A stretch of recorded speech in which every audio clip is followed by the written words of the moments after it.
वाले हर इंसान के दुख में साथ देने वाले ऐसे प्रांगण में बैठे हुए बुजुर्गों के, माताओं बहनों के चरणों में मैं नमन करता हूँ।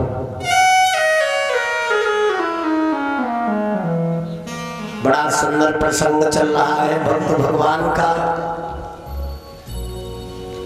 आदरणीय सुखदेव जी महाराज उत्तरानंद परीक्षित को समझाते हैं, गिरजा का विवाह भगवान भूतनाथ भोले बाबा के साथ संपन्न हुआ। वैसे दुनिया में देवताओं की कमी नहीं है, 33 कोट देवी देवता है। एक कोट का अर्थ कहते हैं करोड़ और एक कोट कहते हैं प्रकार। एक कवि कल्पना करता है कि 33 करोड़ देवी देवता है और दूसरा कवि कहता है कि 33 प्रकार के देवता है।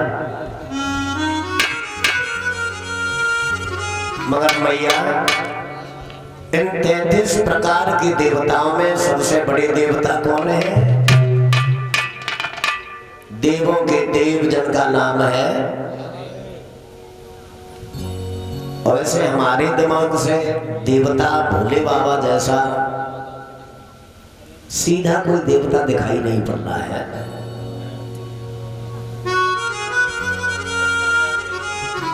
कन्हैया की पूजा अगर करोगे तो बहुत समय निकालने की जरूरत है। सुबह नहलवाओगे, फिर भोग लगाओगे, शाम को सुंदर बिस्तर लगा करके सुनाओगे, अंदर कमरा में पूजा वाली अलमारी में उनके लिए जगह स्थापित करोगे।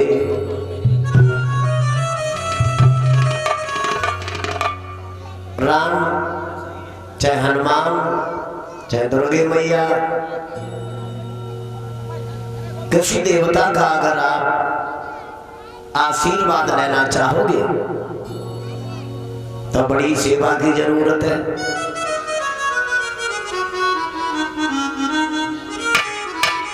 और एक देवता ऐसे हैं जो बहुत कम सेवा चाहते हैं।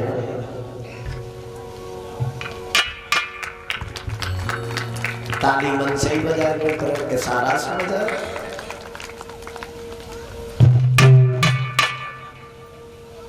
भोले बाबा एक ऐसे देवता है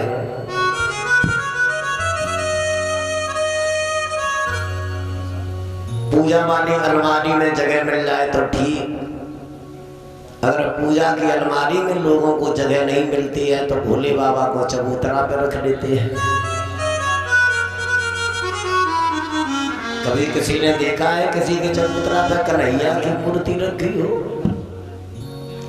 और हमने तो परीक्षित जी यहाँ तक देखा है कि चबूतरा पे भी नहीं भोले बाबा, हमने कहीं कहीं देखा शंकर जी मां रखे हैं जहाँ भैंसें चारा खाती है। अभी कथा हम करने गए थे, मैं व्यासपीठ के द्वारा हकीकत बताऊंगा। एक भागवत करने गए थे डिस्ट्रिक्ट औरैया में, नंदपुर गांव पड़ता है। साला पे कथा का आयोजन हुआ और जिनके यहाँ रुकते थे उनके घर पे शंकर जी रखे थे। कहाँ? जहाँ भैंसें चारा खा रही है, चारा खाएं और शंकर जी के ऊपर खांसे। तो हमने माता जी से कहा, हमने कि माता जी इन शंकर जी को कहीं साइड में रख लो, बहुत जगह है तुम्हारे यहाँ।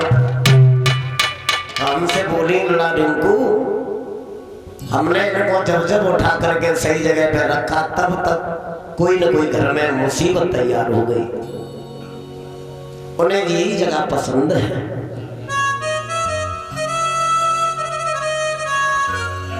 शंकर जी का विवाह गिरजा भवानी के साथ संपन्न हुआ। यहां से आगे बड़ी सुंदर कथा है। जरा भक्तों से निवेदन है, एकाग्र ध्यान करके भक्त भगवान की कथा को सुनो। और उतनी देर भगवान की कथा में बैठा जाता है जितनी देर तुम्हारा मन लगे। एक विद्वान कहता है कि एक घड़ी आधी में पुण्या। जितना समय मिल सके भगवान के दरबार में बैठने के लिए उतना बहुत है।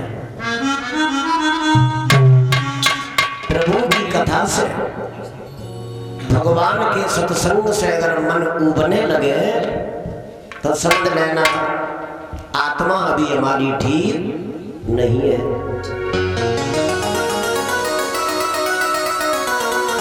कौन भक्त होता है जिसमें भगवान की कृपा होती है? तो जरा ये भी सुन लो, जिसके घर में आने से तुम्हारी आत्मा खुश हो जाए और जिसके जाने से आत्मा दुखी होने लगे तो समझ लेना हमारे घर पे जो अतिथि आया है इसके ऊपर भगवान की असीम कृपा है। और गोविंद भगवान की। अयोध्या की जगह आज से नहीं, प्राचीन काल से अति पावन पवित्र जगह बताई है। जिस भूमि में मर्यादा पुरुषोत्तम श्री राम और इसी भूमि में शासन किया है महाराज उत्तानपाद ने। आदेश ब्रह्मा का पाती ही माया ने त्रिगुण रूप फैलाए। भगवान विष्णु की नाभि से कमल उत्पन्न हुआ जिससे चतुरानन ब्रह्मा का जन्म हुआ। ब्रह्मा जी ने दाई बाई भुजाओं का मंथन करके स्वाद मन और सतरूपा को जन्म दिया और इन्हीं स्वाद मन के दो पुत्र पैदा हुए, उत्तानपाद और प्रियव्रत। प्रियव्रत को नारद का उपदेश हुआ जो भगवान का भजन करने जंगल में चले गए। उत्तानपाद अयोध्या के राजा हुए। इस कथा का अर्थ मैं आपको पहले ही समझा दूं। राजा उत्तानपाद के घर में दो पत्नी थी। कितनी? दो। कोई नए नहीं थे उत्तानपाद जिनके दो पत्नी थी। उस कथा पंडाल में जितने बैठे सबके दो पत्नी है। माताएं बैठी उनके भी दो पत्नी, और सोच रही होंगी हम तो खुद ही पत्नी है, क्या कह रहे हैं।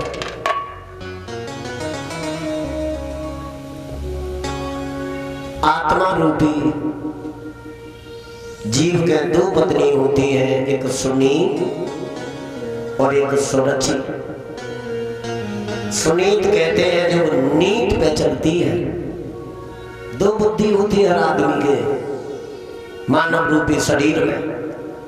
एक बुद्धि होती जो नीत पे चलती है और एक बुद्धि जो होती है वो अनीत पे चलती है। हर किसी के पास दो बुद्धि है। कोई कोई अपनी सुनीति को उच्च दर्जा दे देते हैं, सुरुचि को नीचा कर देते हैं। तो जो सुनीत कहती है वही काम होता है।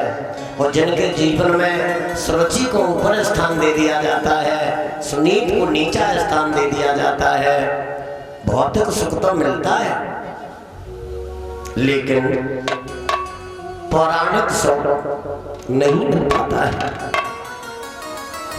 और जहां नीत अच्छी से लोग जीवन बिताते हैं उन्हीं के घर में ध्रुव जैसा पुत्र पैदा होता है। कौन होता है ध्रुव? माता पिता का आज्ञाकारी, प्रभु को समझने वाला। ऐसी माताएं कहीं कहीं मिलती हैं जिनकी कोख धन हो जाती है, जो सपूत संतान को जन्म देती हैं। और जिनकी सुरुचि, जिनकी कुबुद्धि के साथ साथ जीवन गुजरता है, उन्हीं के घर में शराबी, जुहारी, चोरी करने वाले पुत्र भगवान देता है। अयोध्या, अयोध्या का अर्थ क्या है? आ माने नहीं, योद्धा माने लड़ाई करने वाले। जहां लड़ाई न जहां कभी युद्ध ना हुआ हो ऐसी भूमि को कहते हैं अयोध्या।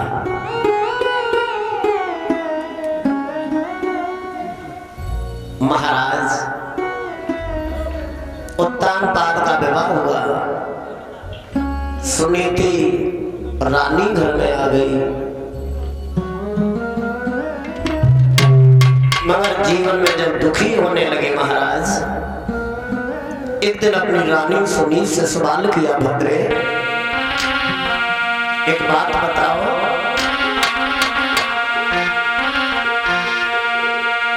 कि किस कारण से तुम दुखी भई,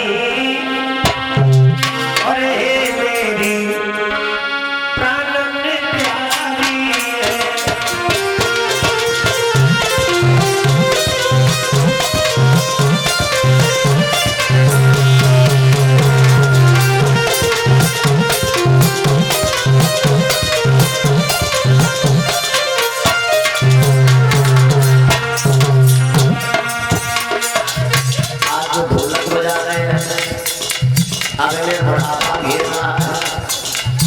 पहली बार हरौली में आए थे जब हमारी आदरणीय बड़े भ्राता सम्मानित ब्रजेश कुमार शास्त्री जी का आयोजन हुआ था। उन्होंने ढोलक बजाई थी हमारे साथ ही, तब ये जवान थे और हम नादान थे। अब हम जवानी है बढ़ाता है। बोले महाराज उत्तानपाद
आंगन में हर्ष होने के बाद तुम उदास रहती हो,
आंगन में हर्ष होने के बाद तुम उदास रहती हो, रहती हो, दुखी हो, इस बात को लेके बहुत बड़ा दुख है। वो पति नहीं है ना वो जो पत्नी को दुखी होता हुआ आंगन में दिखे, उस सास का धर्म नहीं है जिंदगी में रहने का, जो अपने होते हुए आंगन में जो पुत्र वधू बेटी के समान जीवन काट रही है उसे दुख देती हो। रानी ने दोनों हाथ जोड़ के जवाब दिया, महाराज एक ही चिंता है,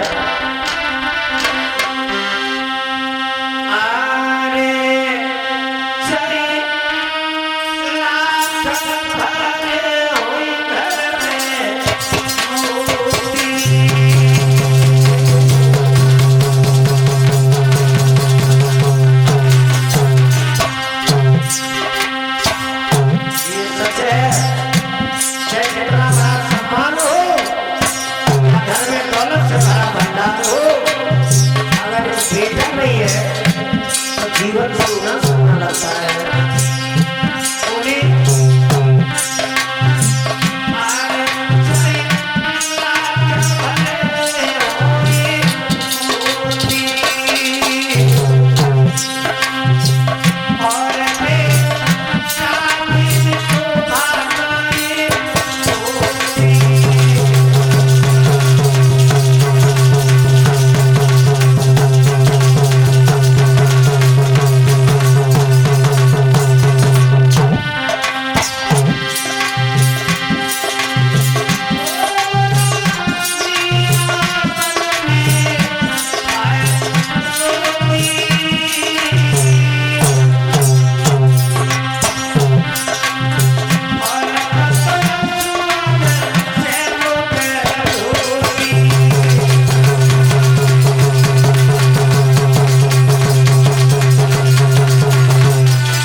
आंगन में सब कुछ होने के बाद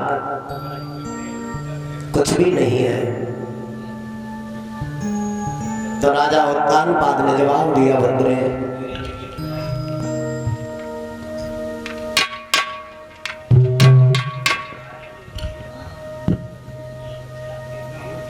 उस मां के कलेजे से हाथ लगा करके देखो तो 5 है। तो राजा ने जवाब दिया, इसमें मेरा कोई दोष, मेरा कोई कसूर नहीं है। सब तो देना न देना ये भगवान के हाथ की बात है। और ये दुनिया में संतानें, माता पिता कहते हैं हमारी संतान है, ये धरोहर पार ब्रह्म परमात्मा की होती है। संतान से जब माता पिता को सुख मिलने लगता है और उस समय जो माता पिता भगवान को भूल जाते हैं, धर्म भूल जाते हैं, तो संतान को छीनने में जरा भी देर नहीं। इस संसार में बड़ी संभल के चलने की जरूरत है।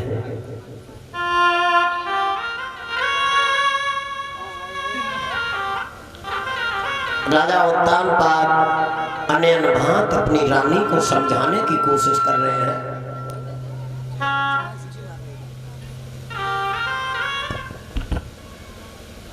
रानी सुनीत ने जवाब दिया है, श्रीमन एक काम करो, अब आप अपना दूसरा विवाह कर लो। और दूसरे विवाह का जब नाम सुना तो उत्तानपाद मुस्कुरा करके बोले, रानी ऐसी भी कोई अबला होगी जो अपने हाथ से अपने पैर में कुल्हाड़ी मारे। मतलब राजा रानी को समझाने के लिए उपदेश दे रहा है, संकेत कर रहा है। बड़े बड़े विद्वानों ने अनुभव करके बताया है, नारियां बातें करती भगवान हमें मौत दे दे मगर सौत दे।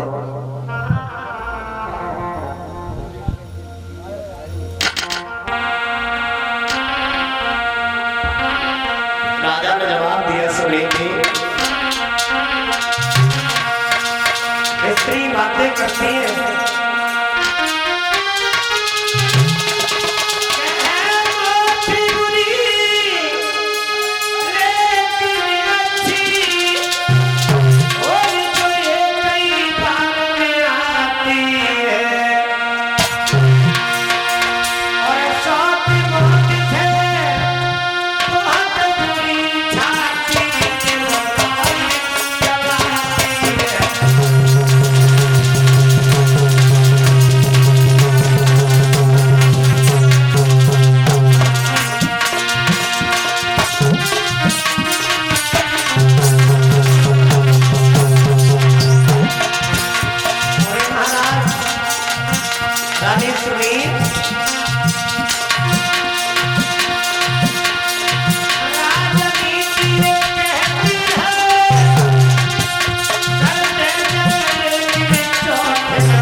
मानना पड़ेगा जो पतिव्रता स्वभाव की माताएं होती हैं वो पति को अपने आंखों के सामने आंगन में दुखी नहीं देखना चाहती है।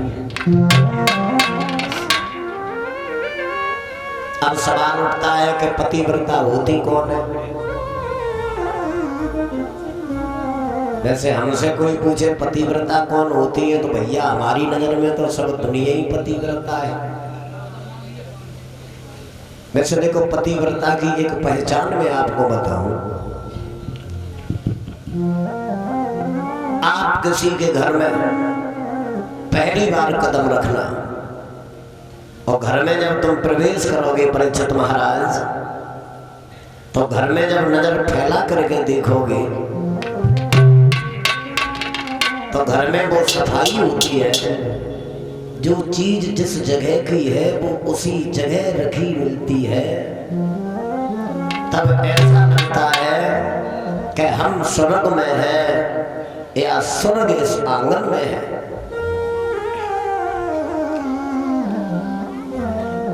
लोग कह देते हमने मकान में 50 लाख रुपया लगा दिया, कोई कहते हमने मकान संगमरमर से मढ़वा दिया। जब तक उसमें सुलक्षणी विचार की ग्रहणी नहीं रहेगी तो वो घर घर नहीं लगता है। क्या लगता है अब खुद ही समझो क्या लगता है। सब हमसे ही बुलवाना चाह रहे हो। पतिव्रता का विचार होता है कि सुबह 4 बजे चारपाई छोड़ देती है और सूर्य निकलने से पहले घर की सफाई हो जाती है। अब सब थोड़ी है जो 4 बजे चारपाई छोड़े। कछ तो ऐसे ही कह तो देते हैं हम 4 बजे जग जाते हैं। अब ऐसे जगवे से क्या फायदा। 4 बजे जग गई आंखें फाड़ के रखे चारपाई पई हो। जागना जब होता है जब नेत्र खुले और सबसे पहले पृथ्वी माँ को चरण वंदन करते हैं हम। बिस्तर छोड़ करके ज्यों का त्यों बिस्तर घड़ी करके और जिस जगह पे रखा जाता है वहां जब बिस्तर पहुंच जाता तब आपका होता है कि आप 4 बजे जग गए। अनेक तुमने ऐसे देखे हैं कि वो बिस्तर लगो ही रहा तो महीना ना जारो जाता। सवेरे आंख खुली 8-9 बजे उठे और भाग गए। संजा को हारे थके आए। जब नए देखी जब बिस्तर पे कुत्ता बैठे रहे आए गिरे। फिर हम में और जानवर में कोई अंतर नहीं रहा। एक पुस्तक में हमने पढ़ा है आपका घर छोटा हो या बड़ा हो रात्रि को आप जहाँ विश्राम करते हो उस जगह अगर रोज सफाई होती है तो ऐसे घरों में लक्ष्मी का वास होता है। लक्ष्मी 2 तरीका की होती है। एक लक्ष्मी चमक देती है जिंदगी में और एक लक्ष्मी दिखाई नहीं पड़ती है। अनेक ऐसे घर जहाँ कहने के लिए होता है जिनके जगह 100 बीघा जमीन है, पैसा 1 करोड़ खाते में पड़ो है और जब उन्हें देखो तो लगते है कि गाड़ी रिक्शा चला के आए। भगवान ने अगर धन दिया है तो वो धन आपका चमकता हुआ नजर आना चाहिए और धन जब तक चमकता रहता है तभी तक जिंदगी में सुकून रहता है। महाराज उत्तानपाद को बार बार सुनीति ने समझाया तो राजा उत्तानपाद को दूसरा विवाह करना पड़ा। शादी हुई और दूसरी पत्नी आंगन में आई जिसका नाम है स्वरुचि। स्व माने अपनी, रुचि माने इच्छा।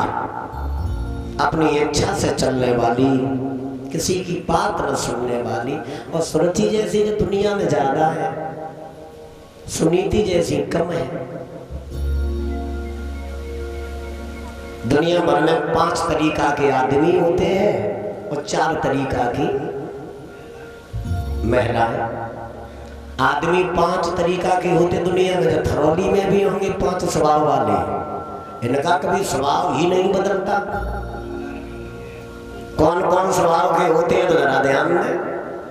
पहले स्वभाव का आदमी होता अड़ियल, परीक्षित जी, अड़ियल भाषा समझना हमारी। अड़ियल का मतलब है एक बात पे अड़े गए तो अड़े गए,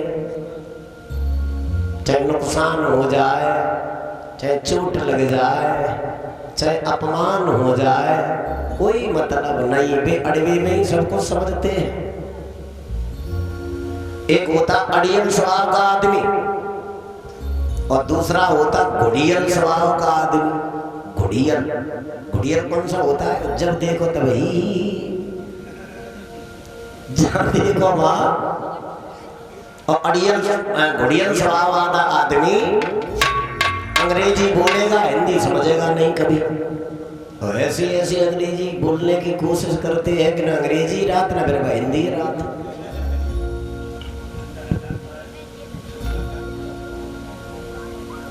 एक लड़का हमारे साथ है नहीं अभी, तो हम आए कथा पंडाल, हमने पूछी तुम इतनी देर से कहाँ थे? बोले हम तो यही आता।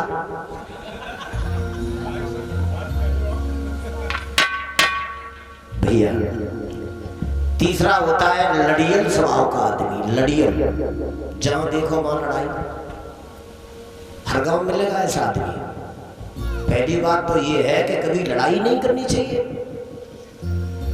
और लड़ाई की कभी योजना बन भी जाए, लड़ाई की योजना लोग बना देते हैं। लड़ाई की योजना बनी तो राम को भी लड़ना पड़ा, लड़ाई की योजना जब बनी तो कन्हैया को भी लड़ना पड़ा, और लड़ाई की जब भूमिका बनी तो भगवान कन्हैया को सारथी बनना पड़ा। पहली बात तो है लड़ाई नहीं करनी चाहिए, और लड़ाई की योजना अगर बन जाए तो एक बार बराबर वाले से लड़ना चाहिए। और एक बार बराबर वाले से लड़ गई तो दोबारा लड़ने की इच्छा खत्म। काय को गरीब को मारे डाल रहे हैं। एक लड़का एक दिन हमसे बोला, शास्त्री जी हमारे बाबा इतने बड़े पहलवान थे, एक बार शेर से लड़ गए।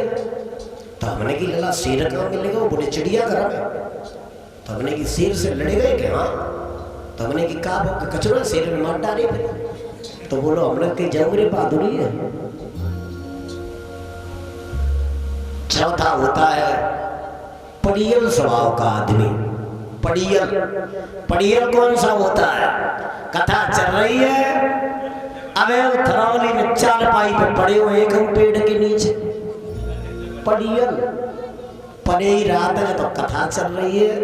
पड़ियल स्वभाव के आदमी को न खेत की चिंता है, न परिवार की चिंता है, न बच्चों की पढ़ाई की चिंता है, न घरवाली की चिंता है। और ऐसे पड़ियल स्वभाव के कभी कभी कथा पंडाल में भी आ जाते हैं। जबरदस्ती घरवाली ने अगर आंखें दिखाई तो चले आए कथा में, और देखी जगह कौन सी बढ़िया है, भाई बैठ गए जो टीक लगाई पढ़ रहे। बेसमय तो जानवर भी नहीं सोता है। कभी कभी तो आदमी का शरीर अस्वस्थ हो जाता है, तब मजबूरी होती है। और जैसे अपनी जिंदगी की परवाह होती है, जो अपने परिवार से प्यार करता है वो बेसमय कभी सोता हुआ नहीं मिलेगा। अब पांचवा रह गया है सड़ियल स्वभाव का आदमी। सड़ियल, सड़ियल किसे कहते हैं? चरित्रहीन को, पराई बहन बेटी पे गलत दृष्टि डालने वाला। गया था कथा में धर्म के लिए मगर अधर्म का भंडार खोलने वाला। गया था तीर्थों में भगवान को पाने के लिए वहां भी अधर्म बढ़ाने वाला। सड़ियल जैसे सड़ा हुआ टमाटर, टमाटर सड़ जाए तो फिर किसी काम का। आलू थोड़ा बहुत खराब भी हो जाए तो माताएं खराब खराब काट देती, अच्छा निकाल लेती। और चार स्वभाव की देवियां हैं दुनिया में।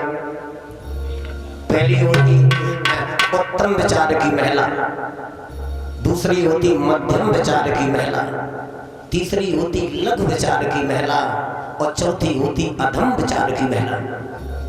इन चारों के विचार बड़े विलक्षण होते हैं। पहली नारी उत्तम जाना ऐसो भेद बतावे, पर पति को देखने के काजे जो पलकों ना उठावे। उत्तम विचार की महिला होती वो दुनिया के किसी मर्द को पति की नजर से देखना स्वीकार सपने में भी नहीं करती। दूसरी होती मध्यम। नार दूसरी मध्यम जानो बोले मीठी बानी, और परे पति को भाई सम समझे राखे न गिलानी। दूसरे विचार की महिला मीठा बोलती है, हर कोई बात सुनने को परेशान रहता है, इतना मीठा बोलती है मगर विचार बहुत अच्छी रखती है। अपने से बड़ा है उसे भैया की नजर से, पिता की नजर से, अपने से कोई छोटा है तो उसे अपने बेटा की नजर से देखती है। और तीसरी होती लघु। नार तीसरी लघु कर जानो रहती है चित बन में। एक जगह ध्यान हुई ना रात को, ऐसी माताएं कभी कथा पंडाल में भी आ जाती, हम कथा कह रहे सब कथा सुन रहे, बीच चकमकाई भी में लगी है, कभी ध्यान एक जगह नहीं रहा। और चौथी होती अधम विचार की महिला, इनसे तो भगवान ही बचा।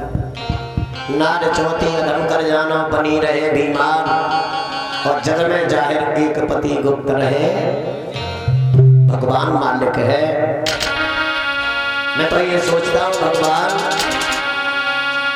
जिंदगी में आए हैं तो इधर चले जाएंगे, कुछ ऐसा करके जाएंगे जो रह जाने वाले लोग हमारा नाम लेते रहे। अरे दिवाली गई और होली आई, और फिर के सावन आवे, इनका चक्कर बंधन हो गए, काले को दिखाए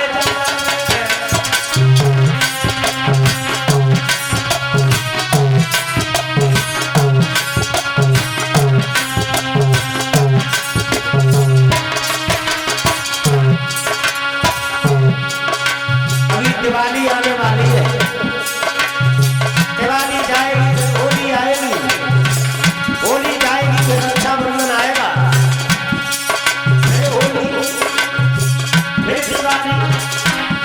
भगवान दिवाली गई होली आई, फिर सावन आवे, होली मिलेगा चक्कर बंधन होने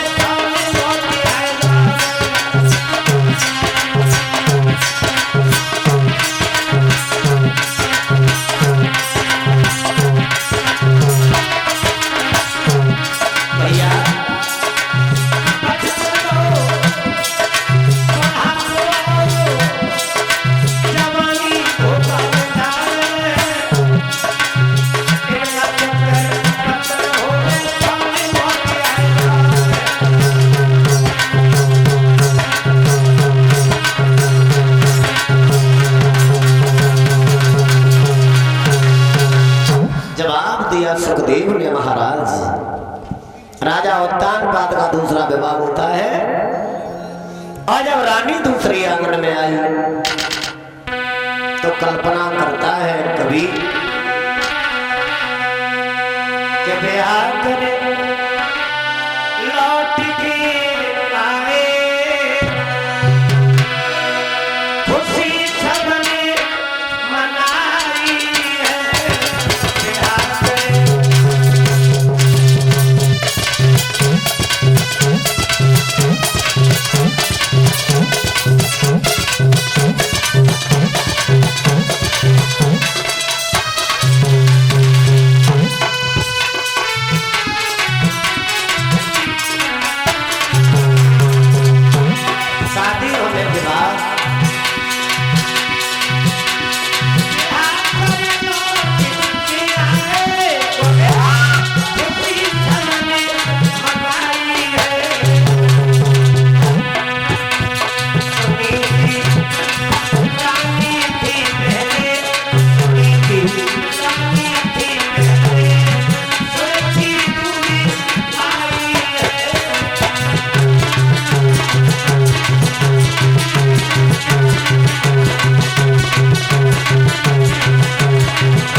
दासी को इशारा किया।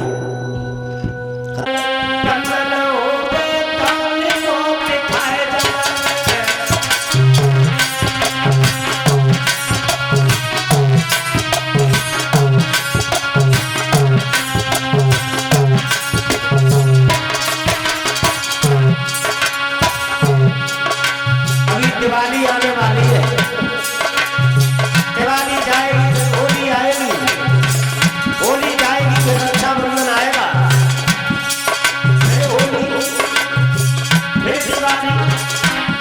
भगवान दिवाली गई, होली आई, फिर सावन आवे, होली में चमक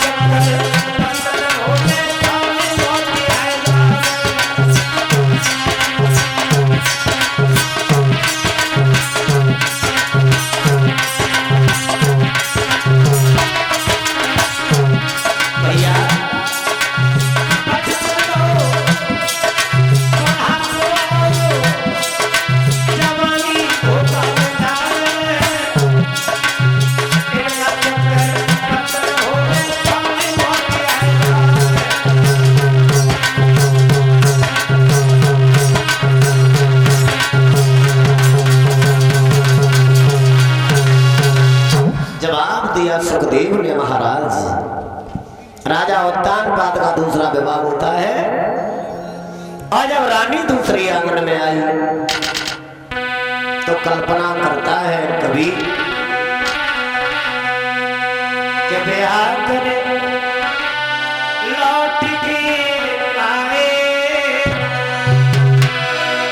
खुशी सबने मनाई है, ब्याह करे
दासी को इशारा किया, करुणा करके जवाब दिया, बहन जाओ और हमारी छोटी बहन का डोला आंगन में लेकर के आओ। आज के बाद हम दोनों बहन बहन बन के रहूंगी। बड़ी खुशी हो रही है। अब किस तरीका से रानी आएगी आंगन में वो बाद में सुने, पहले कीर्तन भगवान का ताली बजा करके बोलो। हाथ में हाथ रखे कोई नहीं बैठेगा।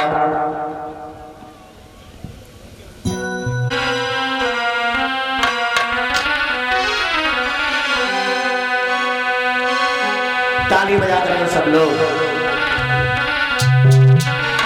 बड़े प्रेम के साथ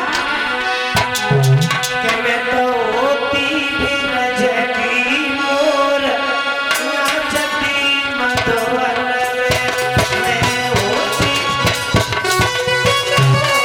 नाचती मधुवन में, होती भी नजरी मोर नाचती मधुवन में।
कौन मानता भगवान अगर हम कुछ नहीं मानते। ये भगवान जो जहाँ हाथ ना उठाए उठावा उठा, ये भगवान जहाँ जो हाथ ना उठाए, जो हाथ उठाए उनको तो भलो करे, और जो हाथ ना उठाए उनको डबल भलो करे। क्योंकि दुखी ज्यादा है। ताली बजा के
जब सम्मान हुआ है तो छोटी रानी बड़ी खुश हुई, सुधर गया मेरा जीवन।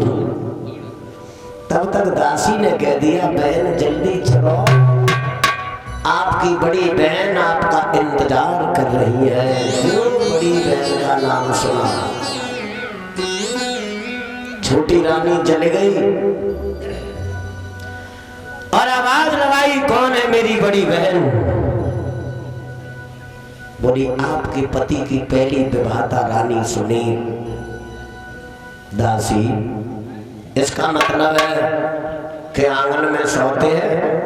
जवाब दिया ये तो तुम कह रही हो, मैं तो बहन बता रही हूँ, तुम सोत कह रही हो। जैसी जाकी भावना और ते सुईताए सुहाए, और सबे नीम कड़ू लगे सुकूट प्रेम से खाए। छोटी रानी ने जवाब दिया इसका सीधा मतलब है कि आंगन में सोते कहाँ हमारे पति, उन्हें बुलाओ। राजा उत्तानपाद को बुलाया गया। जब राजा उत्तानपाद सामने आए तो छोटी रानी धुजलाती हुई राजा उत्तानपाद से बोली महाराज एक बात बताओ। बोला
भैया छोटी रानी ने अंगुली हिला करके आंखें दिखाई और जो चेहरा का क्रोध देखा परीक्षित जी राजा तो घबरा गए।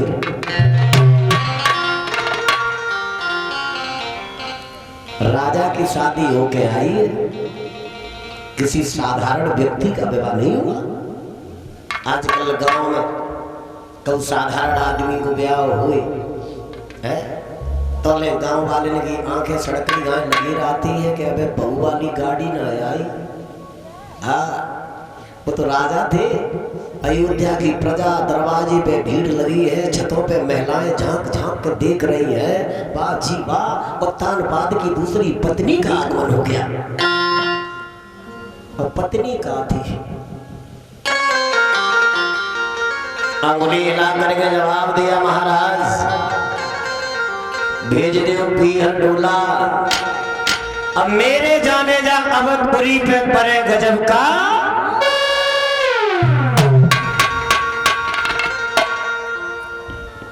राजा ने समझाया मगर सुरची ने एक भी बात में ध्यान नहीं दिया। अंत में महाराज ने बताया है रानी जो तुम हमसे पूछना चाह रही हो, जो बात करना चाह रही हो, ये बात दरवाजे की नहीं है, ये बात आंगन की है। और भैया जो समझदार होते वो इस बात को जानते हैं। कुछ बातें कमरा की होती है, कुछ आंगन की होती है, कुछ दरवाजे की होती है। जहां इन बातों का ध्यान है भाई आदमी को जो दुनिया में वजन है उस आदमी का वजन खत्म हो जाता है। जिसकी घर की आंगन वाली बात दरवाजे पे, दरवाजे वाली बात मोहल्ला। अब राजा ने समझाया, कोई बात ना मानी तो उत्तानपाद ने क्रोध में आकर के कह दिया, दासी जिस रानी को मैंने सारी रात समझाया मेरी शादी ना करवाया, एक भी हमारी बात नहीं मानी। जैसी करनी वैसा फल, आज नहीं तो निश्चय। अब उसी को बुलाओ। वो आया और इसे ले जाए। बड़ी रानी को जाकर के दासी ने बताया है बहन वो डोला से कदम बाहर नहीं रख रही है, पति और पत्नी में विवाद हो रहा है। हाय हाय आत्मा घबरा गई, आंखों में आंसू बह आए, दौड़ती हुई दरवाजे पे आई जहां उत्तानपाद सर नीचा किए खड़े हैं।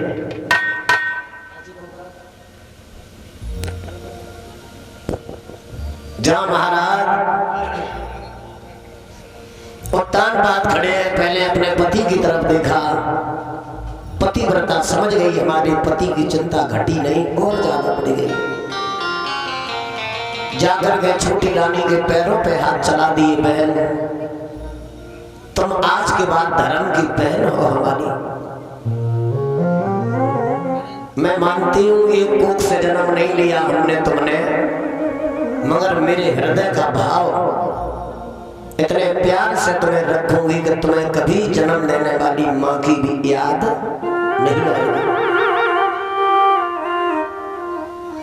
छोटी रानी देखती रही, बाद में ऐसे कट शब्दों का प्रयोग किया जो नहीं बोलने चाहिए थे।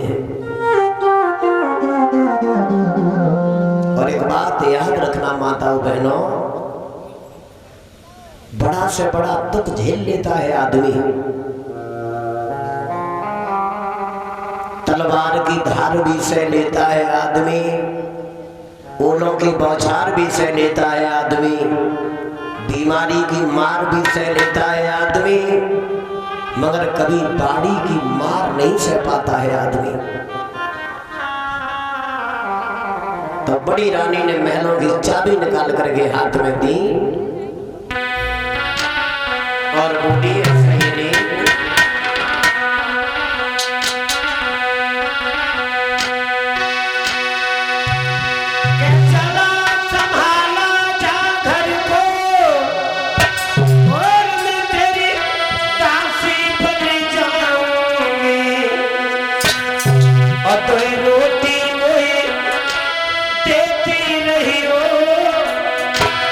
तेरी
मैं तुम्हारी दासी बन के रहूंगी।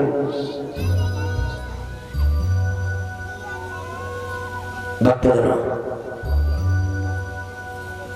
जवाब देती है तुम्हारे पुत्र पैदा हो जाएगा, हंस हंस के गले लगाऊंगी। पर ये हकीकत बात है भैया, एक दिन इस रास्ता पे हर किसी को पहुंचना है। कितनी भी दौलत कमाओ, कितना भी कारोबार बढ़ाओ, लेकिन अंत में 2 रोटियों का सवाल रहता है। और ये 2 रोटी भी हर आदमी को सुकून से नहीं मिलती है। अंत में जब राजा को दुखी देखा है तो छोटी रानी ने जवाब दिया, अब शादी करके आई गए हो।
जवाब देती है आज के बाद जौ की रोटी नमक से खाओगी, महलों में छत के दरवाजे पे महलों की चाबी देकर के सौत को और खेतों की तरफ आगे बढ़ी। बारिश समय आंखिन में आंसू भरे आए और घर से महारानी चली गई।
गई बड़ी रानी खेतों पर।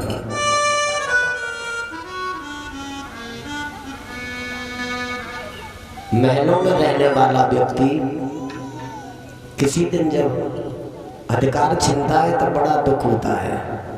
झोपड़ी में नहीं रह पाएगा फिर परीक्षा जी। झोपड़ी वाला व्यक्ति महलों में बड़ी खुशी खुशी कदम रख लेता है। इसी को जीवन, इसी को कहते हैं भगवान की परीक्षा।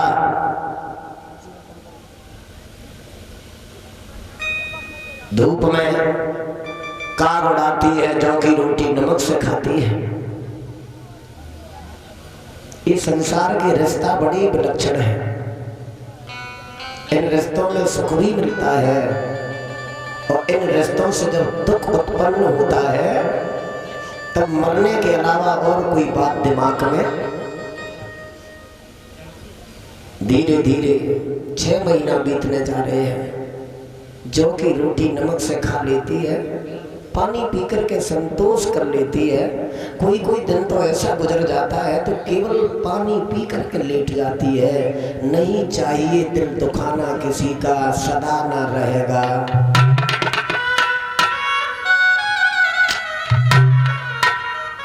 जो गरीब का दर्द जानता है, जो गरीब का दर्द समझता है, दुनिया में सबसे बड़ा शेर वही है। भैया मैं तो कभी कभी सोचता रहता हूँ भगवान कि दुनिया में गरीबों को सम्मान नहीं मिलता।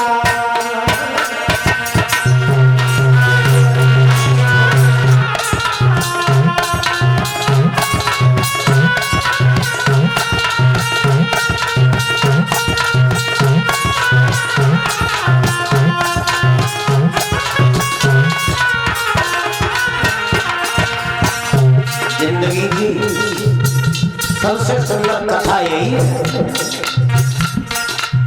अमीरी में तो सब अपनाते हैं, गरीबी में जो खुद का अपना होता है वो भी ठोकर मार जाते हैं। दुनिया में गरीबों को सम्मान नहीं मिलता।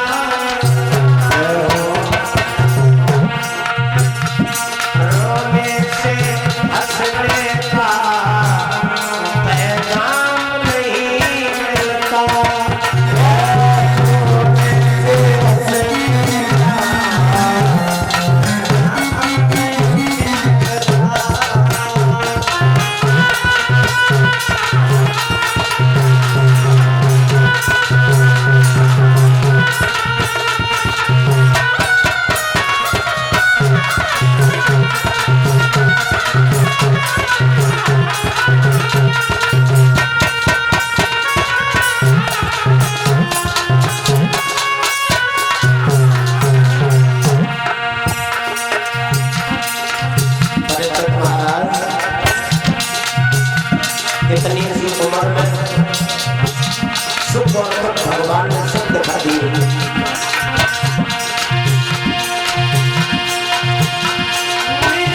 कोई मर जावे, कोई पास नहीं जाता। आदमी की मृत्यु हो जाए, दुनिया की ज्यादा भीड़ उसके पास नहीं जाती है। कोई मर जाए, कोई साथ नहीं चलता।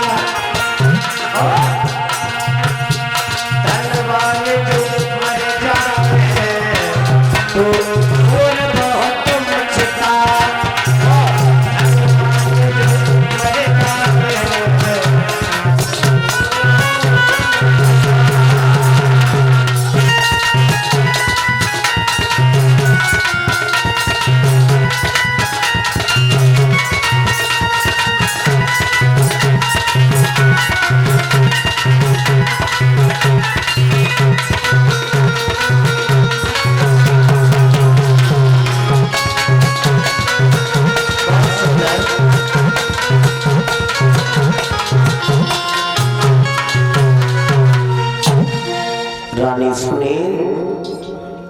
अकेले में बैठ करके रो लेती है।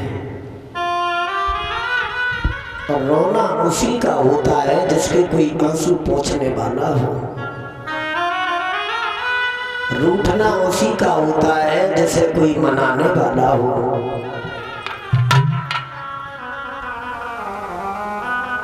और जब ये आत्मा जिंदगी से उबने लगती है तब मरने के अलावा और कोई बात दिमाग में,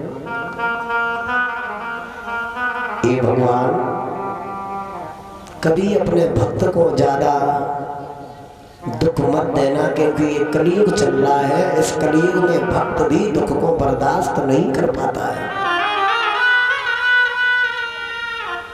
आधी रात के समय सुनी थी कि दिमाग में एक बात आई, 6 महीना हो गए हमारे पति ने आकर के हमें नहीं पूछा तुम सुखी हो या दुखी हो, भूखी हो या प्यासी हो। आधी रात के समय झोपड़ी को छोड़ करके मरने का संकल्प लेकर के आगे बढ़ी है। और दुनिया जिसको छोड़ देती है उसी को भगवान पकड़ता है। तो दुनिया वालों के पीछे पीछे रोता है उसे भगवान भी,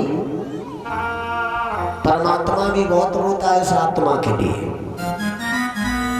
कि इधर उधर भटक रही है, अपने के पास नहीं आने की कोशिश कर रही है। मैया सुनी,